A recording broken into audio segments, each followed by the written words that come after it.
Let's see how to use our outline tool. Click on the quote button at the top of our homepage. The back end of this system is Google Maps, and it's very easy to use. If you know where your site is visually, navigate with your mouse or with your tablet device as you would in any application. You can also use these plus and minus buttons at the bottom left. But since you probably know the address, let's just use that. The first button in the upper left-hand corner is the search button. Type in the address or anything that you believe will help you navigate to your site. And just like that, there we are. Make sure you are zoomed out enough to see your entire site. I want you to notice the cursor. It is shaped like a crosshair.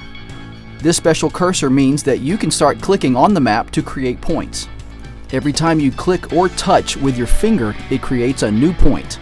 Click back where you started to close the outline and notice the submit button is now blue. Unfortunately, I made a mistake, so I'm going to click on the clear button to erase the outline. My site is actually a bit larger, so let's do this again. This time I'll click on the submit button. Here you review your site, fill out the form, tell us which kind of photos you're looking for, and give us detailed comments, and then hit submit. But before we do that, let me show you one more way you can outline your site. Below the image preview at the top, you have an option to redo your outline one more time.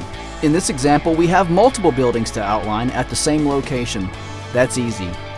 Start clicking to create points like you did before, but do not click on the first point where you started until you are completely done with your outline. And it's okay to trace over existing points that you've already done, as long as it is not the first point yet. When you're ready to close the outline, trace back over existing lines all the way to the beginning and click on the first point where you started. Let's now click on the submit button and fill out the form.